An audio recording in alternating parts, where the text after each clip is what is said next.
We starting? Okay, it's time to get started. First up is hit start.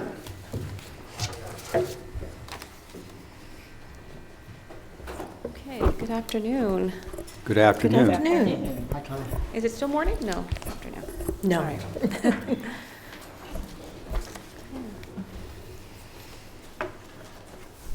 perfect. So today I'm going to give you just a very brief update on our grant and also start the process of providing a required training to the board on your roles and responsibilities as the governing body of the Head Start grant. And most of it's going to be a refresher because a lot of things are the same, but there are some new things from our last 5-year grant cycle.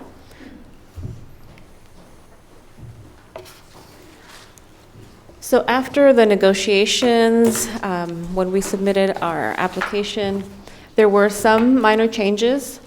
So for Head Start, we will be serving 1,008 children, which is a difference of before we were serving 1,400. And for Early Head Start, we were serving 200, and now we will be serving 332. We're still at 24 locations.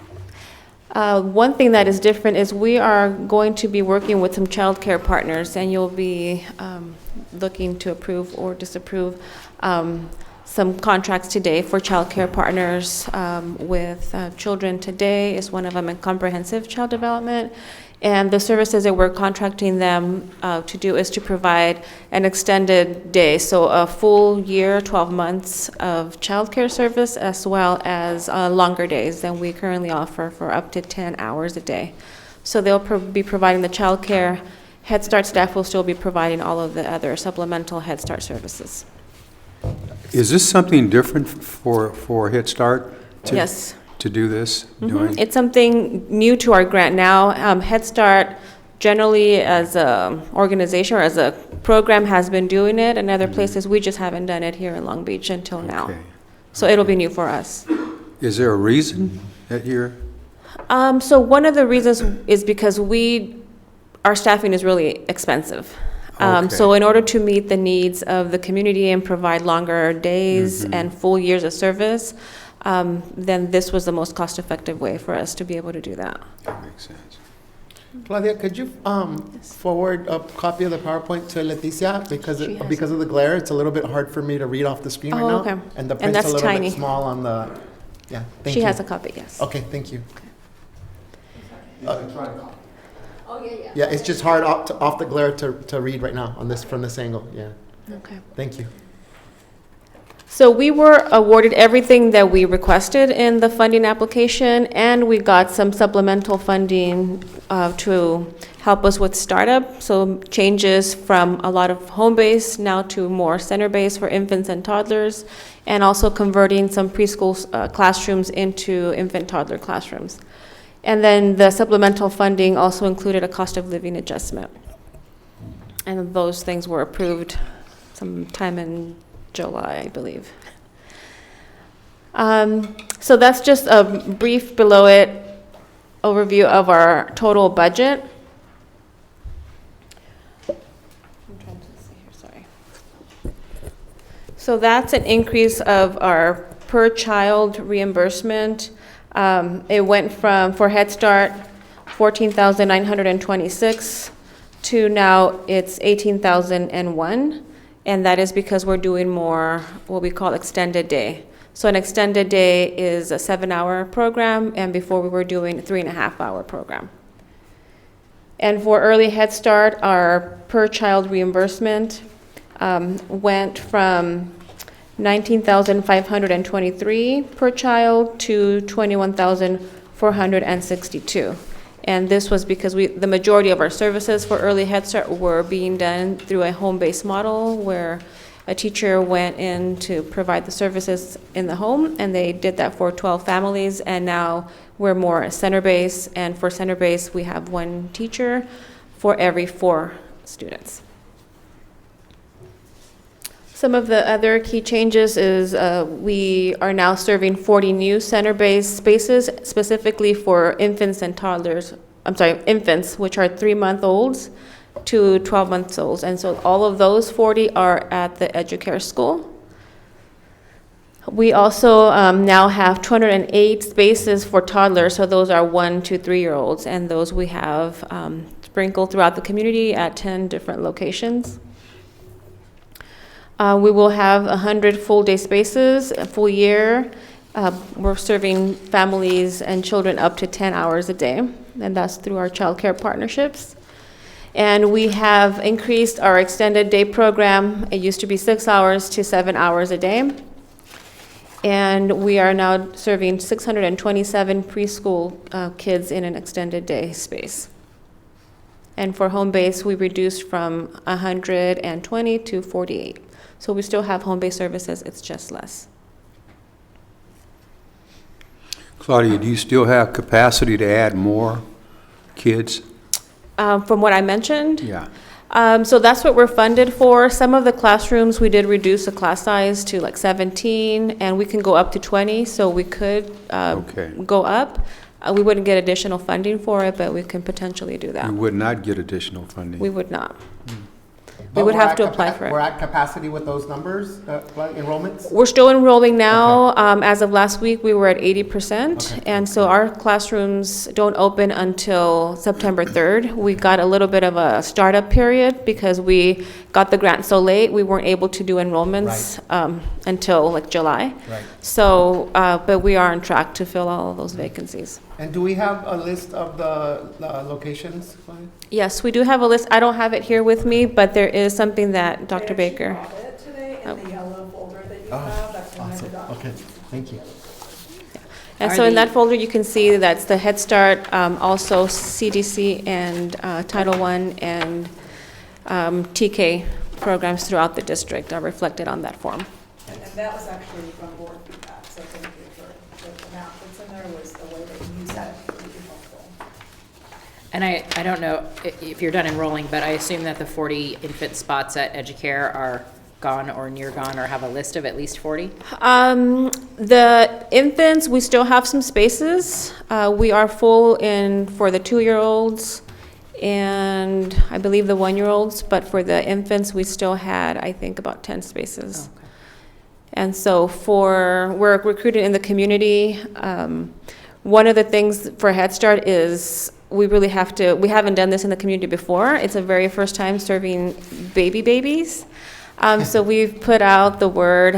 It's a lot of savings. So if there's any families that any programs know about, it's free. We provide everything for the families. And so currently, what we have to do is recruit income eligible families. And then once we've exhausted that list, which we have for now, then we start recruiting families that make between 101 and 130% of the federal poverty guidelines.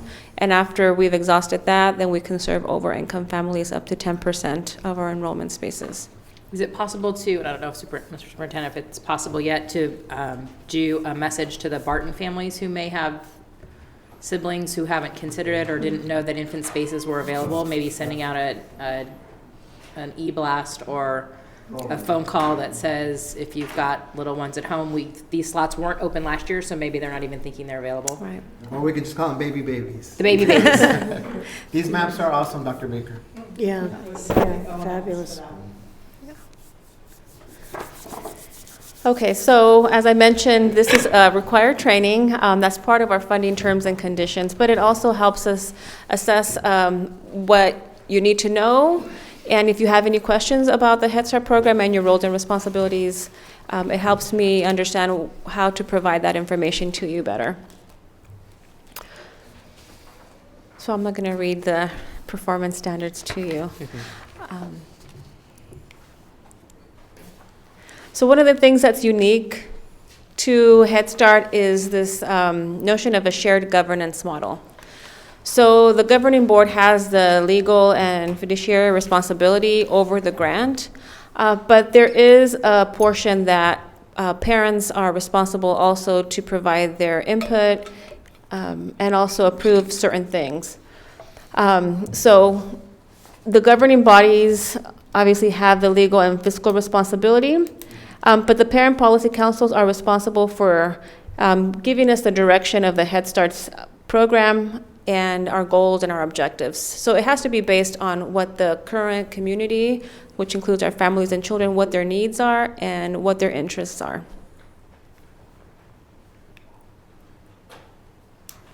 So generally, the responsibilities of you, the board, you are the official overseers of the program.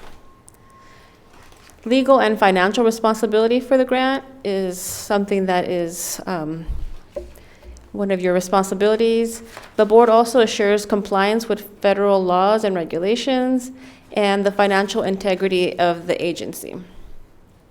Shared governance with an elected policy council. So the policy council is elected by their peers at the school sites, and then they come together at the Head Start admin office and meet once a month. They receive information, but they also approve some key documents and grants.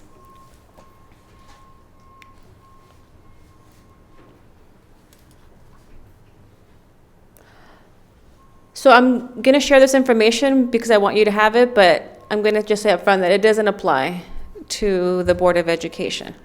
Head Starts are awarded to nonprofits and to public entities and school systems. And so when it's a nonprofit, for example, the composition of the board has to include certain requirements, which includes somebody that has a background and expertise in fiscal management, somebody else that has an expertise in early childhood education, somebody who's a licensed attorney, somebody who represents the community. It could be a former Head Start parent.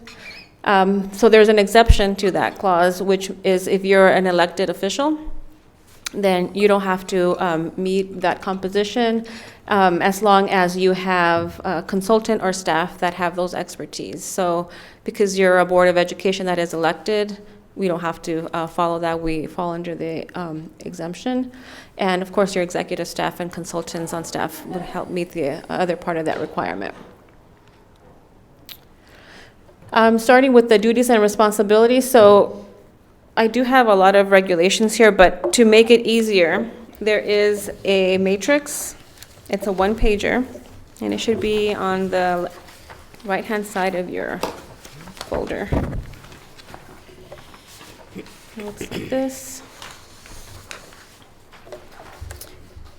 And basically that tells you what are some of the required actions, and if it's a board approval required or a policy council approval required.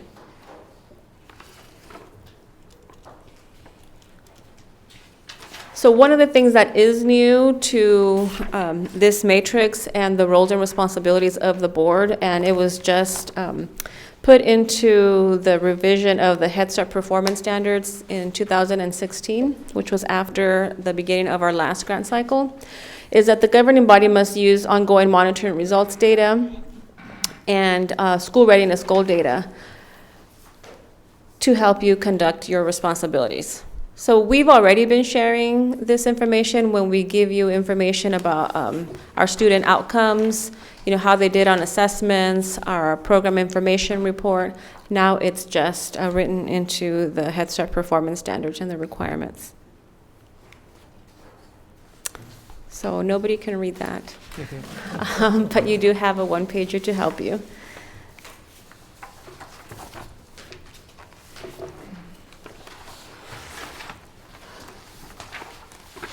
So some of this I've mentioned already. Overall, you have to make sure that there are strong checks and balances in place to make sure that the program is running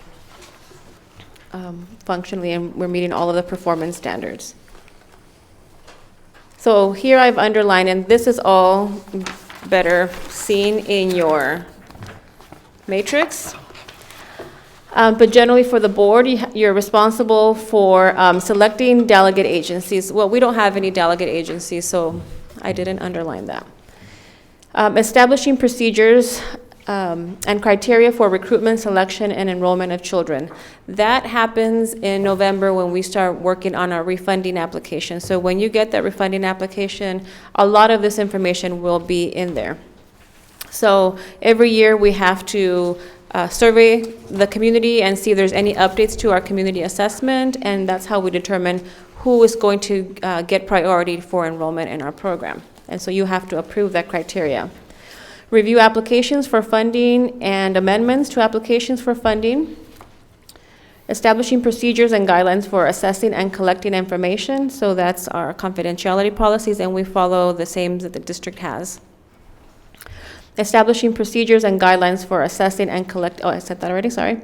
Reviewing and approving the annual self-assessment and financial audit. So our self-assessment, that's part of our refunding application, and the financial audit, we follow the rest of the school district with the financial audit. Also approving and monitoring the agency's progress in carrying out our programmatic fiscal provisions, including the implementation of corrective actions. So if we do get a monitoring from the Office of Head Start, then, and we have to come up with a corrective action, the board has to approve those corrective actions and monitor that we're implementing those. And typically you would get those during a board workshop. Also developing procedures for how members of the Policy Council are selected. So I'm going to point you to your Head Start governing matrix, because a lot of these only have to be done once. So you'll see in the last column where it says frequency of approval, you'll see one time or one time until changed. Most of these have already been done. So only when there's a change would we bring it back to you. And for the most part, for all of our human resources kind of policies, those already, we follow those, so those have already been approved by the board. We wouldn't go back and require the board to approve anything specific for Head Start. So personnel policies, developing procedures for how members of the Policy Council are selected. Our Policy Council has bylaws, and those have already been approved by the board, so unless those change, we wouldn't bring those back to you. Approving financial management, accounting, and reporting policies. Again, we use the same that our district uses, so we don't have anything different to bring you. Approval of all major financial expenditures of the agency, which we provide to you during our refunding application. And our annual approval of the operating budget, again, that's our refunding application. And then finally, the selection of an independent auditor. We don't do anything special for Head Start. We use the same auditor that the school district uses.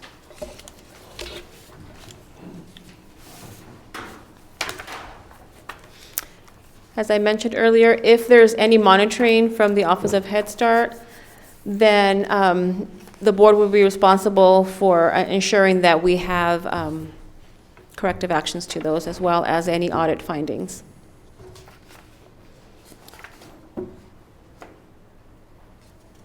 Establishing, adopting, and periodically updating written standards of conduct. So we again use what the school district uses. I know we have some new board policies around keeping students safe and staff contact with students. So we'll see if those already are incorporated into our standards of conduct. If we have to add anything, then if the district changes the codes of conduct, then we would fall under that umbrella as well. And then any conflicts of interest or any appearances of conflict of interest by the members of the governing body. So you're in essence saying that you don't have any conflict of interest, and it's, again, nothing different for Head Start. It's whatever the policy is for the school district. And we also follow the community complaint procedure. We don't have a separate one for Head Start, and this just says that the board also is responsible for having a community complaint procedure, which we do. Now, the Policy Council. So they also have some duties that are shared with you. And again, those are summarized on this form for easier view. But again, they're responsible for setting the direction. So we consult with our parents to determine what their needs are and help us develop our program based on their needs and the needs of their students. If we had a delegate agency, we would have something that's called a policy committee, but we don't, so we will skip that. The policy council's composition has to be made up of the majority of parents. So at least 51% have to be parents, but we do have the option of serving or including the other 49% could be community partners. Most of the time, the community partners are former parents who have left Head Start. They're still living in the community, and they have to submit an application to be community partners or community members, and they have the same rights as far as voting as our parents. And their term is 1 year, so they have to be reelected every year, and they have a 5-year term maximum. So they also have some duties and responsibilities. They're different than the boards, right? So there's a list of activities that they are responsible for providing feedback, and some that they have to provide some approvals on. So in the previous grant cycle, parents had to approve and disapprove the hiring of staff. So anytime we hired a staff that was more than 50% Head Start funded, they had to approve that. Now they don't. They have to be involved in the process anyway. So it could be either through helping us with the screening. What we do is we have them sit in on the interview panels with us when we interview staff. But only the board has to approve staff being hired. So that's different from last time. Like the board, they also have to receive information and data about school readiness goals and other information like our program information report, so that they're informed about the program and the progress the program is making.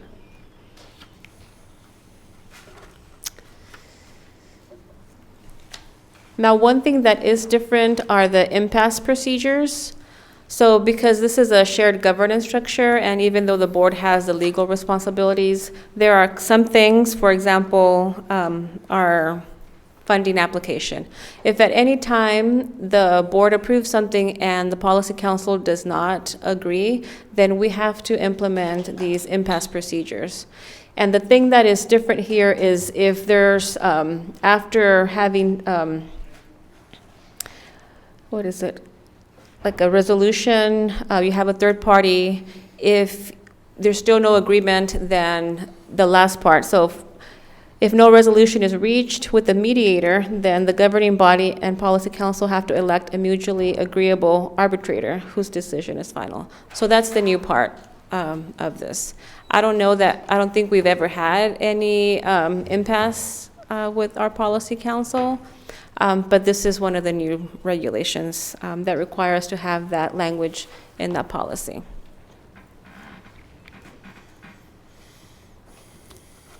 So overall, from the last time we were in a 5-year grant and this time, the changes to the approval table is that we have less bureaucracy to hire new staff. Community complaints are directed to the board. More emphasis is on data-driven decision-making. There's an increase and frequency of reporting. There has to be an approval instead of an acceptance of an audit. Procedures for hiring, evaluation, compensation, and termination of the HESTA directors have to be approved only by the board. Changes in the language for the dispute resolution that we just went through. There's an approval of procedures for managing and securing records, so that's the confidentiality policies, which we didn't have before. And there's an approval of the code of conduct for staff and volunteers, which we have. So there are some required reports, and that's in the back page of that one-page governance matrix. Monthly financial reports. We have to provide monthly credit card expense reports, monthly program information reports, program enrollment reports, including attendance, and monthly reports for meals and snacks through USDA. So all of these are provided to the Head Start Policy Council on a monthly basis, and through the board liaison that attends those meetings, then that information is also shared with the board. And we can revisit if there's a different way you would like to get that information. Who's our board liaison that attends those Well, our last one was Diana Craighead. It's me this year. Oh, and now it's Megan? I'm back. Oh, and she's back. So you got to get me the dates. Yes. Please. Other required reports and communications, financial audits, again, that's the school district, our self-assessment and findings, strategic planning and needs assessments, communication from the federal office, and program information reports. So these are all things that we are required to communicate with the board and policy council. So we're in year one of the grant funding cycle, and this also brings a new cycle for monitoring. So this year, we've already received our notification that we will be receiving our year one monitoring. We don't have a date yet. And that's a focus area one, which is typically they want to look at our policies, procedures. It's not an on-site review. They basically interview you over the phone. They might interview parents, staff, maybe board members. They just want to know that there are structures in place to move forward with the grant. As soon as we have dates for those conference calls, then we will let you know. And they will let us know at that time what specifically they'll be doing as part of that review. Then in year two, we will have what they call a class review, which is the classroom assessment scoring system, and they look at the quality of interactions in the classrooms.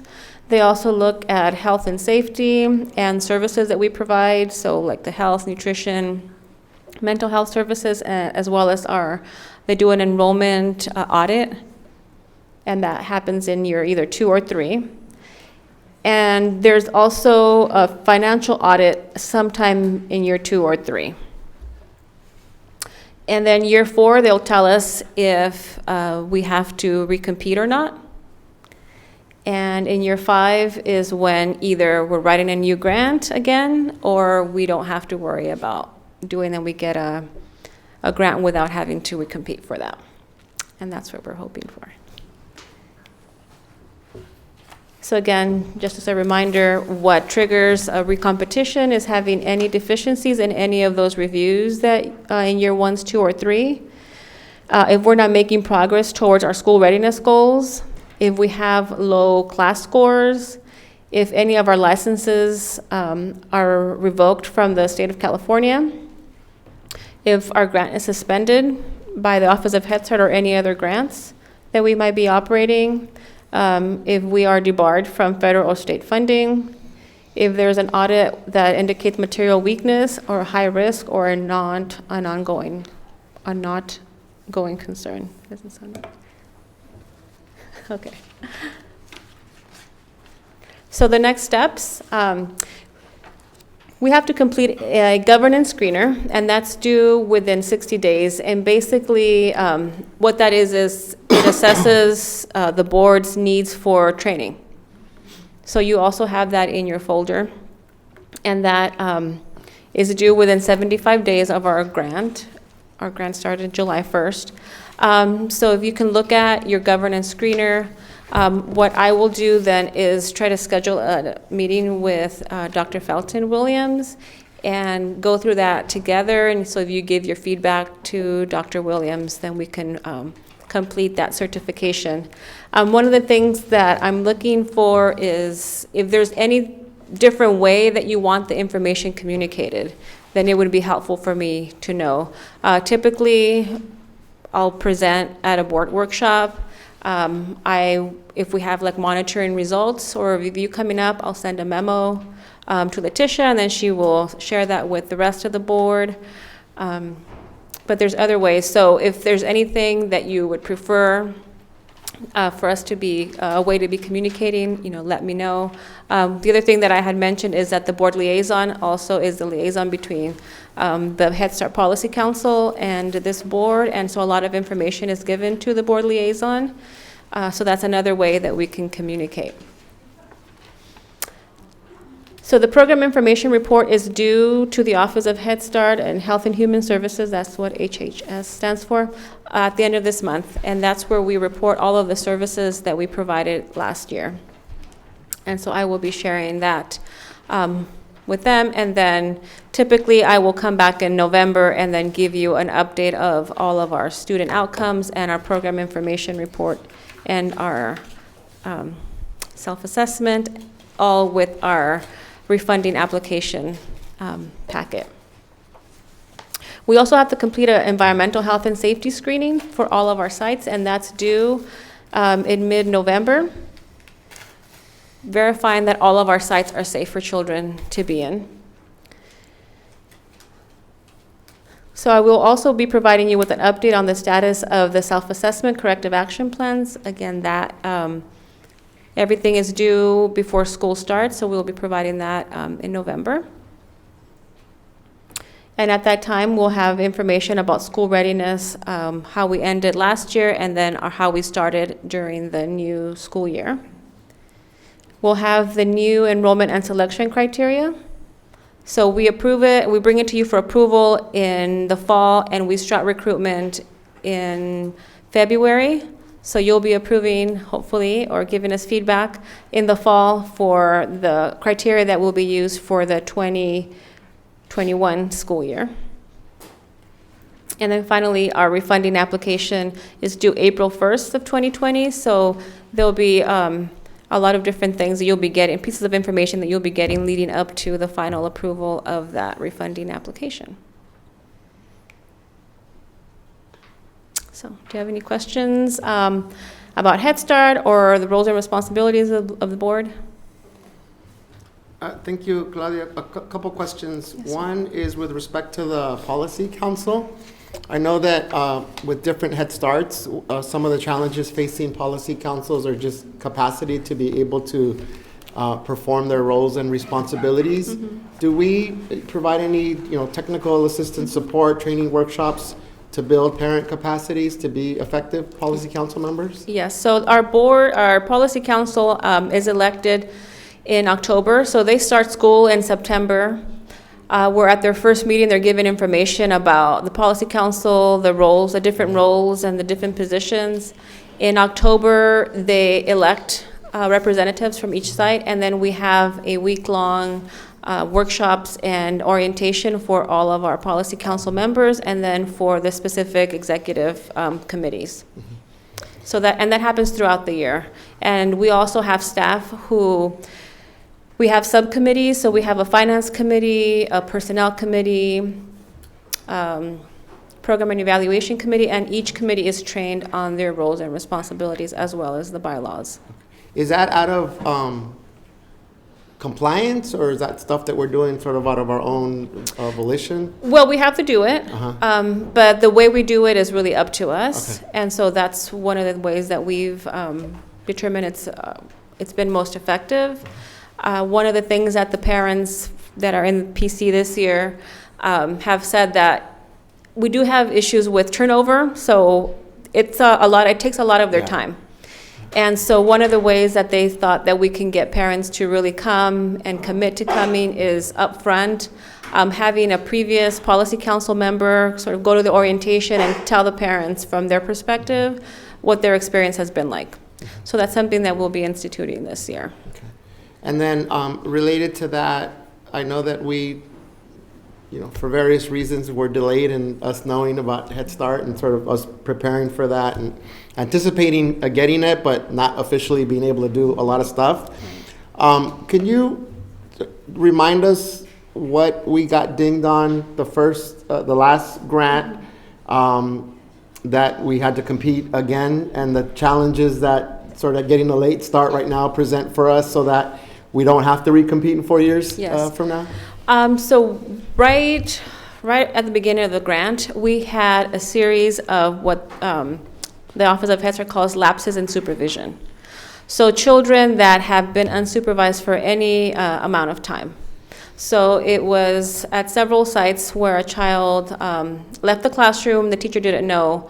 Although the child was in the hallway, another staff member from the elementary school brought him back. It's still a lapse. And so we had to report that. And so when we had our our federal monitoring, it was a health and safety monitoring. We didn't have any facilities-related findings, but any lapses in supervision that had occurred in the previous 12 months were deemed as automatic deficiencies. And we had automatic deficiency because we had lapses in supervision. Yeah. And then one last thing, and it's regarding, maybe this is a conversation afterward, Board Member Kerr. You know, critical mass of these programs are north Long Beach and downtown and central, and the west side as well, which, you know, are our highest needs communities. So, you know, any assistance that our board and or, you know, I personally can provide in your new capacity as our board liaison with that group, you know, given that it is parent-led, and that we're also trying to engage parents in those parts of town too. Right. So just want to highlight appreciation for you being our board liaison and anything we can do from our end to support you in that capacity. Absolutely, as well. thank you. And it's good to be back. So I got to do it for 2 years, and then I had a break last year. But it'll be good to be back. And it always is impressive to see how much the parents grow. There's always that initial during training, can they do this? But they really take it incredibly seriously. And the growth and the leadership that evolves from parents who stay from year to year, and some 3 and 4 years who end up rolling right onto school site councils with kinder parents is really impressive. So I'd love for you to come to a meeting. I know your schedule might not Yeah. allow that. My question is, when do they meet now? I know there was a switch. It is the third Wednesday Okay, of the month, thank you. and I'll send you. But it'd be the great for you to dates. come and see. Cool. Other questions? No, I would just like to say, it was, you know, a pleasure to serve on the Parent Policy Council, also because the parents are empowered to go on and be involved at the elementary level and beyond. I've seen a lot of the parents from the Policy Council move on to PTAs and different groups like that once their children matriculate, and they follow them. And they maintain their positions of leadership and involvement. And to me, that's very heartwarming, because that's exactly what we want, is to encourage more parent involvement. So it's a great way for them to get a foot in the door and learn more about our educational process. Yeah, and then I think last week I saw a report, I'll forward it to exec staff and our board, on the major challenges facing parents right now with ECE issues is just their own schedules, because of family and work and not being able to be as engaged with our ECE system. So I'll forward that as well. And so that's where my comments to Board Member Kerr, were coming from. That, you know, just really appreciative of the parents that are on the Policy Council, but also recognizing that they are overextended already in many ways, along with the other parents that could most benefit from our programming. Claudia, thank you very much for the presentation. Very much appreciated. Going to segue. Any other questions? Okay, thank you, Claudia. Thank you.